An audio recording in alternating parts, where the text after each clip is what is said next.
Pernah gak sih Anda merasa malu bahwa ternyata sampai saat ini Anda masih belum bisa baca Quran? Saya banyak menemukan orang yang sebetulnya dia pengen banget bisa baca Quran, tapi karena sekarang dia bukan anak-anak lagi ya. Dia sudah kuliah, sudah kerja, bisnis, sudah berkeluarga, sudah dikenal banyak orang, sudah sukses lah ya. Problemnya adalah ketika dia bulatkan tekad untuk belajar lagi, selain gak punya waktu, dia juga sekarang punya gengsi. Masa dia harus ikut belajar sama anak-anak di masjid ya kan? Niat baiknya itu susah untuk direalisasikan. Di sini saya akan sharing pengalaman dan pemahaman saya tentang apa saja sih yang harus dipelajari dan dilakukan orang supaya yang tadinya gak bisa baca Quran menjadi bisa baca Quran. Saya akan kasih tahu Anda 5 cara belajar baca Quran yang sudah saya rasakan sendiri hasilnya, dan mudah-mudahan itu jadi solusi buat Anda ya. Karena bisa jadi apa yang buat Anda sampai sekarang belum bisa baca Quran itu ada yang salah dalam cara belajar Anda itu. Saya ingin dengan video ini Anda luangkan sedikit waktu untuk belajar baca Quran di sela-sela kesibukan Anda itu. Dan bagi Anda yang belum tahu, Quran itu kitab suci umat Islam yang berbahasa Arab. Jadi isinya teks Arab semua ya. Yang cara bacanya dari kanan ke kiri, bukan dari kiri ke kanan seperti halnya bahasa Indonesia atau bahasa Inggris yang sering kita temui. Oke, hal pertama yang perlu Anda pelajari adalah teks bahasa Arab itu sendiri. Maksud saya, Anda harus kenali dan pahami setiap komponen teks bahasa Arab itu. Mulai dari hurufnya apa saja, karakteristiknya bagaimana, dan cara pengucapannya seperti apa. Karena seperti yang sudah saya sebutkan di awal tadi ya, Quran itu kan isinya teks Arab semua. Anda gak akan menemukan Quran versi bahasa lain di negara manapun, kecuali terjemahannya. Tapi perlu Anda tahu nih, ketika Anda baca terjemahan itu Anda tidak bisa dikatakan sedang baca Quran. Jadi fix tidak bisa dipungkiri bahwa belajar Quran artinya belajar bahasa Arab, belajar baca Quran artinya belajar baca teks Arab. Jadi mau tidak mau Anda harus belajar teks bahasa Arab ini. Kalau Anda buka Quran sekarang, di halaman manapun Anda akan melihat huruf-huruf Arab yang sambung menyambung dengan banyak sekali simbol di sekitarnya. Dan saya rasa gak ada bahasa lain yang punya simbol sebanyak bahasa Arab ini. Jadi dari semua komponen teks bahasa Arab, yang penting untuk dipelajari di awal adalah pertama huruf itu sendiri, yang kedua simbol-simbol yang ada di sekitarnya itu. Jadi Anda harus paham kayak kalau di sini ada huruf sin misalnya, dia dikasih tanda strip di atas itu dibacanya sa.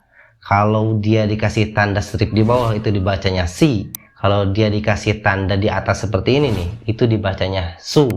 Terus kalian cari tahu juga nih, kalau misalnya sin ini dikasih tanda seperti ini, dibacanya seperti apa. Kalau dia dikasih tanda seperti ini, dibacanya bagaimana. Itu semua harus benar-benar ada di luar kepala Anda. Setelah Anda paham semua komponen teks bahasa Arab dan cara pengucapannya, selanjutnya apa yang harus Anda lakukan adalah latihan pelafalan. Ini masuk ke bagian kedua ya. Apa yang dimaksud dengan pelafalan adalah, jadi teks yang Anda pahami tadi, itu teks bahasa Arab tadi, yang asalnya berupa tulisan itu harus Anda ubah menjadi bunyi yang Anda ucapkan. Seperti itu ya. Kenapa? Karena sedalam apapun Anda paham pada sebuah teks bahasa apapun itu, termasuk bahasa Arab, terutama bahasa asing ya, kalau Anda tidak latihan pelafalan teks itu lidah Anda akan kaku. Dan kalau gak diucapkan atau dilafalkan ya itu bukan membaca namanya. Dan juga baca yang saya maksud itu bukan Anda baca dalam hati ya. Jadi Anda benar-benar mengeluarkan suara Anda itu. Ada 3 tahap latihan yang lumrah dilakukan orang yang sudah mahir baca Quran, termasuk yang saya lakukan dulu dan saya ajarkan ke murid-murid saya sekarang. Yaitu pertama, membaca dengan mengeja. Kedua, membaca tanpa mengeja. Ketiga, membaca dengan irama. Dari ketiga tahap ini, yang paling utama adalah tahap pertama ini nih. Membaca dengan mengeja. Anda jangan mentang-mentang sudah bisa, lalu Anda melewatkan tahap pertama ini. Saran saya, kalau memang Anda itu betul-betul belum bisa baca Quran, ya Anda harus mengeja. Mau tidak mau, Anda harus kembali seperti anak TK dulu. Waktu TK dulu kan ketika ada kata buku itu, cara mengejanya B dan U bunyinya bu, K dan U bunyinya ku, lalu dibaca buku. Dalam bahasa Arab pun kurang lebihnya sama, namun bedanya ya dalam bahasa Arab itu harus mengatakan huruf dan tanda yang ada di atasnya itu tuh. Kalau misalnya ada kata seperti ini nih, jangan Anda mentang-mentang sudah tahu Anda langsung katakan alhamdulillah. Ya, lebih baik Anda ejak dulu deh. Ya, seperti ini nih. Alif lam sukun fathah al, ha mim sukun fathah ham, dal domah du, alhamdulillah. Nah, itulah mengejak. Saya banyak menemukan orang yang nggak mau melewatkan tahap pertama ini nih. Pemahaman pada hurufnya masih kurang, belajarnya gak konsisten, masih bolos-bolos, egonya tinggi. Akhirnya yang diandalkan adalah hafalan. Dia dengar dari gurunya ayat tertentu, lalu dia ingat-ingat, lalu dia ucapkan kembali apa yang dia ingat itu. Dan giliran diberi ayat lain yang dia gak hafal dan gak pernah dengar, dia gak bisa baca. Jadi saya mohon, bagi Anda yang pengen banget bisa baca Quran, jangan malas untuk mengeja, jangan terelok dengan hafalan. Bedakan antara menghafal dan membaca.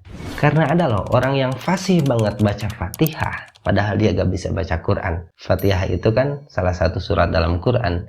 Ini sama halnya dengan orang yang bisa nyanyi Indonesia Raya, padahal A, B, C, D pun dia gak tahu. Oke, sampai kapan nih kita harus mengeja ayat-ayat Quran itu? Ya, sampai Anda merasa cukup. Misalnya Anda sudah habiskan 1 juz Quran dieja. Ya, itu barulah Anda masuk ke tahap kedua, membaca tanpa mengeja lagi. Khusus untuk tahap kedua ini nih, saran saya, jangan dulu mikirin soal irama. Anda fokus dulu pada vokal yang jelas, artikulasi yang benar. Ya, karena apa? Ketika Anda fokus pada irama, itu akan terkecoh dengan irama itu. Anda akan terbawa-bawa irama seperti itulah. Kalau saran guru saya dulu, kita harus baca Quran itu dengan tenaga dan lantang ya. Kalau misalnya di sini ada ayat seperti ini nih, bacanya seperti ini. Alhamdulillahi Rabbil Alamin. Seperti itu. Saya yakin dan sudah saya rasakan sendiri itu membantu untuk Anda supaya lebih fasih dalam membaca Quran. Gak sampai di situ, Anda juga harus belajar tahap ketiga, yaitu aturan dan etika baca Quran yang benar.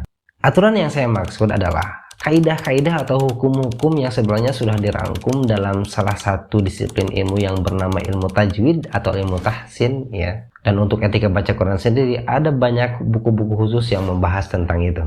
Saya akan berikan salah satu contoh aturan atau etika baca Quran yang benar itu tuh. Pertama, aturan dulu nih. Dalam aturan baca Quran itu ada vokal panjang dan vokal pendek. Jika didapati dalam sebuah kata ada alif yang sebelumnya ada huruf yang bertanda fathah, maka mesti dibaca panjang sepanjang 2 harkat. 2 harkat itu 2 ketukan. Kalau misalnya vokal pendek kan seperti ini, ba. Kalau panjang, ba, ba, ba, seperti itu. Contohnya seperti kata ini. Cara baca yang benar adalah kitabun. Jadi taknya dibaca panjang, sepanjang 2 harkat. Kalau misalnya Anda baca kata ini kitabun, taknya dipendekkan, itu dalam aturan baca Quran tidak benar. Dan itulah yang saya maksud dengan aturan. Dan masih banyak lagi aturan-aturan yang lain ya, seperti ada idgham, ada ikhfa, ada iklab, dan sebagainya. Kedua, saya akan berikan etika. Dalam etika baca Quran itu tuh, gak boleh ada jeda dan ambil napas di tengah-tengah bacaan. Misalnya saja kita akan baca ayat ini dalam 1 tarikan napas misalnya. Baca yang benar adalah Alhamdulillahirabbil alamin. Itu benar, sesuai dengan etika. Nah, ketika Anda membaca seperti ini nih, Alhamdulillahirabbil alamin. Atau seperti ini nih, ambil napas di tengah bacaan. Alhamdulillahirabbil alamin. Itu tidak beretika. Lalu gimana dong? Ceritanya kan Anda ini gak punya waktu untuk belajar tajwid dan baca buku-buku tentang etika baca Quran. Nah, solusinya adalah poin keempat ini nih, bimbingan atau mentoring. Saya yakin dengan bimbingan ini bukan saja aturan dan etika yang akan Anda pelajari, tapi juga ilmu-ilmu yang lain. Untuk bimbingan ini saya saranin jangan muluk-muluk ya. Kalau memang Anda gak punya waktu untuk datang langsung ke guru ngaji belajar Quran di sana, atau Anda gak punya uang untuk manggil guru itu untuk private belajar baca Quran di rumah Anda, ya Anda bisa cari teman lah. Siapapun itu, entah itu teman Anda, entah itu pasangan hidup Anda, entah itu bahkan bos Anda. Ya, yang penting dari bimbingan ini adalah koreksi. Ada orang yang mengoreksi bacaan Anda ketika Anda membaca Quran itu melakukan kesalahan. Ditakutkan ketika tidak ada orang yang mengoreksi bacaan Anda, itu ada satu kesalahan yang Anda bawa-bawa terus kesalahan itu kemana-mana, dan yang malu adalah Anda sendiri. Kalau memang susah mencari orang untuk mengoreksi bacaan Quran Anda di dunia nyata, Anda bisa cari di dunia maya. Apalagi sekarang kan ada teknologi voice note. Kirim tuh voice note Anda ke teman Anda lewat WhatsApp lah, lewat apalah. Kalau memang betul-betul gak ada nih, Anda bisa kirim voice note Anda ke email saya. Nanti saya cantumin emailnya di deskripsi video. Kalau memang memungkinkan saya akan jawab langsung, saya akan koreksi langsung. Kalau memang nggak memungkinkan, mungkin saya akan jawab lewat video. Terakhir yang gak kalah penting adalah Anda harus banyak menulis dan mendengar bacaan Quran. Dengan menulis, kita akan tahu bentuk huruf Arab itu sampai ke detil-detilnya. Dan dengan banyak mendengarkan bacaan Quran, informasi tentang Quran itu bukan hanya visual yang masuk ke otak kita, tapi juga audio. Gak perlu banyak-banyak, yang penting 1% progress ya. Yang penting Anda konsisten, Anda istiqomah, Anda sabar. Anda bisa nulis misalkan 1 ayat dalam 1 hari. Anda buatlah buku khusus untuk menulis Quran itu. Anda bisa dengarkan Quran di YouTube atau di media lain ya, pagi-pagi atau sebelum tidur. Saya sudah praktikin itu semua dan hasilnya sangat efektif. Bahkan itu yang dianjurkan guru saya dulu ketika saya belajar baca Quran. Dan ya, itulah 5 hal yang harus Anda pelajari ketika Anda pengen bisa baca Quran. Kelimanya adalah halil pemahaman dan pendapat saya, jadi Anda jangan heran kalau nantinya ada pendapat lain yang berbeda.